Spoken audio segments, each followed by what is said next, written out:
శాంభవి, జై చండికా, ఖండనోద్దండ చండ ప్రభామండల, భయంకర కపాల మాలికాభరణ హేళ, ఓంకార హ్రీంకార సంకేత, హే మహామాత, ఈనాటితో నా వ్రత సమాప్తి అయింది.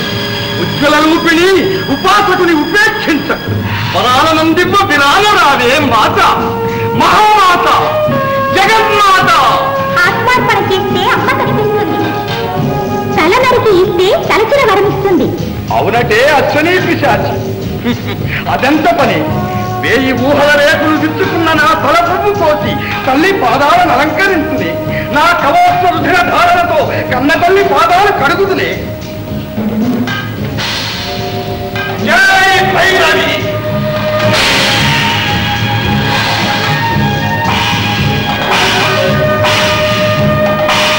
మాత, ఎన్నాళ్లకు కరుణించితివే మాత. మానవాభీష్ట సంపత్ప్రద, మామకీన మంత్రాధిష్టాన దేవత, ప్రణామ్యహం ప్రణామ్యహం. నీ భక్తికి మెచ్చితి, వరం కోరుకో. ధన్యోస్మి తల్లి, ధన్యో. పంచభూతాల వల్ల, అంకితమైన శక్తుల వల్ల, మారణాయుధాల వల్ల, మానవుల వల్ల, మరి ఏ ప్రాణి వల్ల జరామరణ రహితమైన మహనీయ వరం ప్రసాదించు తల్లి.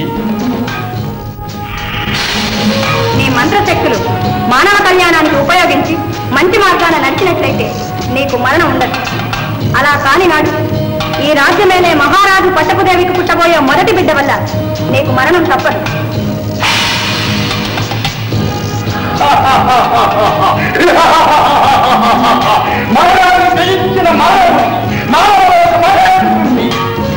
సురభోగాలతో తొక్కి సోలగల హక్కు నాదే.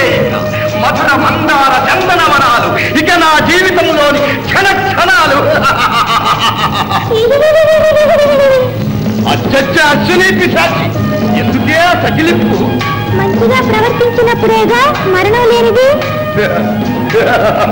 అహో అశ్వని, ఆనంద సుసత్రావి అత్తరల వంటి మత్స్యకంఠుల వెచ్చని కౌగిళ్లలో ముచ్చటతో కాలము గడుపనిచో కమ్మని వరముల పొందిన కార్య సఫలత ఏమున్నది? మాత ఎంత మేలయి, లోకోపకారము చేయుటకేనా కవోచ్చ రుధిరధారణతో అమ్మ పాదములు కడిగినది. స్వార్థములకు ఉపయోగపడని శక్తులు దండుగగా నాకెందుకే? లోకమును ధరింప ముక్కు మూసుకొని తపము చేయు ముని మృత్యులు ఎందరోనున్నారు కదే, ఆదరద నాచేది. నడవడిక తప్పినప్పుడు నాకు మరణం అనేగా అమ్మ చెప్పింది. మానవ కీటకం మమ్మేమి చేయగలదే? చూడు,